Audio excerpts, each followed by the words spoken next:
नमस्कार दोस्तों, फिर से स्वागत है आपका आपके ही चैनल आपके ही यूट्यूब परिवार में। तो आज वापस बड़ी इलायची की चर्चा करेंगे, जिसमें आपको पता है कि प्रेजेंट टाइम की जो कुछ दिनों पहले की जो सिचुएशन थी वो बिल्कुल अलग थी। आज की सिचुएशन अलग है, जिसमें आपको पता है कि प्राइस जो है वापस ऊपर होने चालू हुए हैं और आगे भी आशा यही करेंगे कि आगे प्राइस ऊपर होते रहें। और साथ में देखिए अरुणाचल के ऊपर चर्चा करेंगे, क्योंकि अरुणाचल की कंडीशन बहुत क्रिटिकल हो चुकी है पिछले 3 दिनों से, लेकिन मैं आपको अपडेट नहीं दे पाया। उसका कारण आपको पता है कि थोड़ा बच्चे को लेकर के मैं परेशान हूँ, मुझे समय नहीं मिल पा रहा।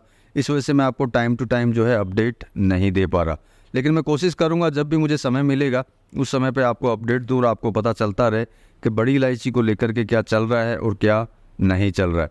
साथ में देखिए मैंने बोला है कि 1300 वालों से सावधान रहिए, तो इसके ऊपर भी चर्चा करेंगे कि ये बात आपको जानना बहुत ज़रूरी है कि ये चीज़ मैंने क्यों लिखी है, किस कारण से मैंने आपको लिख करके बताया और इसमें है क्या। तो इसके ऊपर चर्चा करेंगे दोस्तों, लेकिन चैनल पर नए हैं तो वीडियो को लाइक और चैनल को सब्सक्राइब जरूर कर लीजिएगा। लगता हो वीडियो शेयर का लायक है तो शेयर करना बिल्कुल भी मत भूलिएगा। सबसे पहला रुख करते हैं अरुणाचल की तरफ। आपको कुछ वीडियो दिखाता हूँ, वीडियो देखने से आपको पता चलेगा कि अरुणाचल की कंडीशन जो है किस तरीके की क्रिटिकल जो है चल रही है। तो देखिए ये सामने जो वीडियो आपको दिखाई दे रहा है, इस वीडियो में आप देख रहे हैं कि लेडीज़ एक ब्रिज से निकल रही हैं। तो देखिए ये इनका कोई शौक नहीं है कि इसी ब्रिज से उनको जाना हो। आप देख सकते हैं ब्रिज के हिसाब से आपको लग रहा है कि कितनी क्रिटिकल कंडीशन और कितनी डेंजरस ब्रिज है। एक गलती शायद आपको पूरे पहाड़ के बीच के अंदर नीचे ले जा करके फेंक देगी। इसका कारण है कि वहाँ पे इतनी ज़्यादा लैंडस्लाइड्स हुई हैं कि वो मेन रास्ते जो हैं, मेन रोड जो हैं, वो सारी की सारी टूट चुकी है। उन रास्तों से आदमी जा नहीं सकता। और इस तरह के ब्रिज जो है इमरजेंसी के लिए आज से नहीं, बहुत टाइम से वहाँ बनाए हुए होते हैं। ये सिर्फ अरुणाचल में ही नहीं होते, ये मेघालय में भी होते हैं, मणिपुर के अंदर भी होते हैं। ये इमरजेंसी ब्रिज होते हैं। जब रास्तों में प्रॉब्लम्स होती है तो एक गांव से या एक जगह से दूसरी जगह जाने के लिए इनको यूज किया जाता है। तो आप विचार कर सकते हैं कि अरुणाचल की कंडीशन क्या चल रही है। इतने से ही आपको पता चल गया होगा कि जब इस तरह की कंडीशन है और इस तरह की बारिश वहाँ हो रही है और जो मौसम मतलब वहाँ होना चाहिए जो नहीं है, और जो मौसम नहीं होना चाहिए वो मौसम है, तो उस तरह की कंडीशन में क्या होता है। सेकंड आपको एक वीडियो दिखा देते हैं। उस वीडियो से आपको पता चलेगा कि किस तरह का फ्लड जो है वहाँ आया हुआ है, क्योंकि बहुत लोग ऐसे भी हैं जो बोलते हैं कि पहाड़ों पे फ्लड नहीं आता है।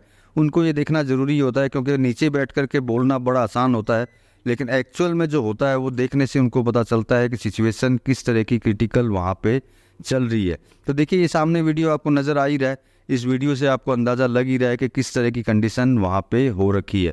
तो देखिए हम तो सबसे पहले दुआ करते हैं कि वहाँ के जितनी पीपल्स हैं, पब्लिक है, लोग हैं, वुमेंस हैं, वो सही सलामत रहें। वो सही सलामत रहेंगे तो शायद जो है आगे जा कर के भी हम लोग बड़ी इलायची के बारे में, फसल के बारे में सोच सकते हैं। लेकिन इन वीडियो को देखने से इतना तो आपको पता चल ही रहा है कि सिचुएशन वहाँ पे क्या है। क्योंकि जब ये ऊपर पहाड़ी इलाकों के अंदर कुछ कुछ जगहों पे इस तरह की कंडीशन है, तो सोच सकते हैं कि जो ज़्यादा ऊंचाई के ऊपर रहते हैं उनकी क्या कंडीशन होगी और वहाँ पे किस तरह की लैंडस्लाइड्स हो रही होंगी। क्योंकि सुनने में ये भी आया कि इस तरह के ब्रिज टूटे हैं जिससे कि असम के रास्ते भी जो है, असम से लिंक जिसको बोलते हैं, कि जो आज अरुणाचल कोई भी जाएगा उसका आना जाना जो है असम के थ्रू ही होता है, वो रास्ते भी जो है जगह जगह से टूट चुके हैं। मतलब कि यूँ सोच सकते हैं कि अरुणाचल से असम का लिंक जो है टूट चुका है। तो देखिए असम से जब अरुणाचल का लिंक टूटा है तो निश्चित बात है उसको बनने में भी समय लगेगा, और साथ में फसलों को क्या हुआ होगा उसके ऊपर आप विचार खुद कर सकते हैं, खुद सोच सकते हैं कि कैसी क्रिटिकल कंडीशन ऊपर की तरफ चल रही है। तो देखिए ये क्रिटिकल कंडीशन आपने देखा है, शुरुआत इसकी सिक्किम से हुई थी, सिक्किम से नेपाल से अब ये अरुणाचल, सभी जगह पे इसी तरह की कंडीशन जो है कंटिन्यू जारी है।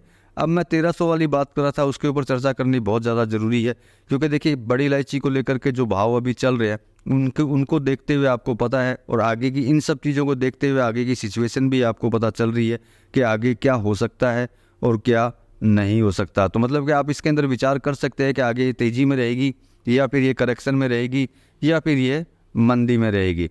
तो इस तरह की सिचुएशन के अंदर होता ये है कि कोई भी आपको ये बोलेगा कि भैया मैं 1300 में दे दूंगा, 1400 में दे दूंगा, 1450 में दे दूंगा, नो डाउट वो आपको माल ज़रूर देगा। मैं ऐसा नहीं बोल रहा कि वो आपको माल नहीं देगा, लेकिन आप शायद खरीद भी लेंगे। हो सकता है 1300 में खरीद ले, 1400 में या 1450 में खरीद ले, मतलब जो भी बाज़ार के भाव हैं उनसे 150-200 रुपया ऊपर नीचे की साइड में आपको माल मिल जाए। लेकिन अगर आप 1300 में भी खरीदेंगे वो माल तो आपका बिकेगा नहीं, वो 300 में भी। इस चीज़ का आप खास तौर से ध्यान रखिए, क्योंकि ये ऐसा ऑलरेडी होना चालू हो चुका है। लेकिन ये कहाँ होता है ये बात हमेशा याद रखिएगा। मैं नाम नहीं बोलना चाहता, आप खुद गैस कर लीजिए कि ये किस जगह पे हो रहा है और वो लोग जो करने वाले हैं अगर वो वीडियो देख रहे हैं तो उनको अच्छी तरह पता है कि वो क्या कर रहे हैं और क्या नहीं कर रहे हैं, वो सही है या फिर गलत है। तो मेरी तरफ से आपको फ्री की एडवाइस सिर्फ एक ही है कि आप माल उन्हीं से लें जिनसे या तो आप रेगुलर काम करते हैं या फिर उनसे लें जो अच्छे व्यापारी हैं, जो इसी लाइन के हैं और पुराने व्यापारी हैं, जिससे कि आपको किसी तरह की चोट जो है आपको ना हो। क्योंकि इस ऐसी जगहों के ऊपर ये भी बोला जाता है कि इलायची 1000 रुपये में आ जाएगी जी, 1200 में आ जाएगी, और ये कह कर के आपको वो माल दे भी देंगे। लेकिन जो मैंने आपको बोला है, माल आप ले भी लेंगे, पैसा भी आप दे देंगे, लेकिन वो बिकने वाला नहीं 300 रुपये में भी। ये मैंने बातें आपको इसलिए बोली हैं कि ऐसा नहीं है कि हुआ नहीं है, ऑलरेडी हो चुका है। इसीलिए मैंने आपको जो है एक वार्निंग की तरह से बताया है, आपको एक इन्फॉर्मेशन जो मुझे मिली वो बताई है, जिससे कि आप कहीं चोट ना खा जाएं। तो मेरे कहने का मतलब सिर्फ एक ही है, अगर बचना हो तो भैया जो रेट बाज़ार में चल रहा हो, जो सही व्यापारी हो, उसी से ही माल खरीदें, अन्यथा आप किसी तरह का बड़ा धोखा आप खा सकते हैं। क्योंकि जब कोई भी आइटम प्रोडक्ट जो है तेज़ी के अंदर होता है तो हर आदमी को ऐसा लगता है कि मुझे सस्ता मिल जाए, मैं ज़बरदस्त पैसा कमा लूँ इसके अंदर। तो वो कमाई जो है आपकी होगी नहीं, जो पॉकेट में होगा वो भी आपका चला जाएगा। इसलिए मेरे हिसाब से अगर आप सावधान रहें तो ठीक रहेगा। बाकी आपका विचार है, आप अपने विचार से कर सकते हैं। आपको सस्ते में ख़रीदना है और जिससे भी ख़रीदना हो, मुझे इससे कोई फ़र्क नहीं पड़ता, क्योंकि ख़रीदना आपको है, बेचना आपको है। जो मेरे पास इन्फॉर्मेशन होती है वो आप तक पहुंचाने की कोशिश मैं ज़रूर करता हूं, जिससे कि आप किसी भी तरीके से गलत चीज़ के अंदर गलत भावों में फंस ना जाएं। क्योंकि देखिए, जो रेगुलर काम करता है, जो रेपुटेड व्यापारी है, वो कभी भी इस तरह की चीज़ें नहीं करेगा। और जहाँ रेपुटेड व्यापारी नहीं होगा, जहाँ सट्टेबाजी होगी, जहाँ जुआ खेला जाता होगा, उस जगह पे ये चीज़ें कभी भी हो सकती है। तो इस चीज़ का आप ध्यान रखिए। बाकी आपका विचार आप करते रहिए। अब थोड़ा सा भाव के ऊपर चर्चा कर लेते हैं कि किस तरह के भाव जो है सिलीगुड़ी में आज रहे हैं। तो सिलीगुड़ी में नेपाल टॉप जेजे की बात करते हैं तो 1520 प्लस जीएसटी रहा है, और एक्स्ट्रा बोल्ट की अगर बात करते हैं तो 1650 प्लस जीएसटी रहा है। मतलब कि हम ये नहीं बोल सकते कि इलायची जो है कि बिल्कुल नीचे की साइड में चल रही है या फिर गिरावट में चल रही है।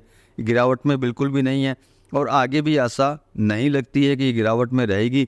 लेकिन करेक्शन का जो मैंने आपको हर वीडियो में, पुराने वीडियो में आपने देखा होगा, मैंने हमेशा बोला है कि इस तरह की जो प्रोडक्ट जो नीचे से ऊपर की तरफ जब ज़्यादा आते हैं, जैसे बड़ी इलायची, तो उसके अंदर करेक्शन कभी कभी बन सकते हैं, जिनके पीछे बहुत बड़े कारण होते हैं। वो उन कारणों की वजह से जो है करेक्शन आते हैं, लेकिन उन करेक्शनों से जो घबरा करके माल बेच देता है वो प्रॉब्लम में रहता है, क्योंकि उनके पास या तो सही गाइडेंस नहीं होती, सही राय नहीं होती, इसलिए वो डर के मारे माल बेच देते हैं, फिर बाद में वो पछताते हैं। तो आगे के लिए मैं आपको यही बोलना चाहूँगा, अगर आपको गाइडेंस चाहिए तो आप मेरे से संपर्क कर सकते हैं, मेरे से राय ले सकते हैं, मेरे से आप जुड़ सकते हैं, जिससे कि किसी तरह का कोई नुकसान जो है आगे आपको ना लगे, या फिर आपको कोई नुकसान झेलना ना पड़े। क्योंकि बिना गाइडेंस के, बिना किसी सलाह के अगर आप मान लेते हैं तो किंतु परंतु होने के चांसेस हमेशा ज़्यादा रहते हैं। तो चलिए दोस्तों, मिलेंगे अगले वीडियो में अगली जानकारी के साथ में। तब तक के लिए धन्यवाद।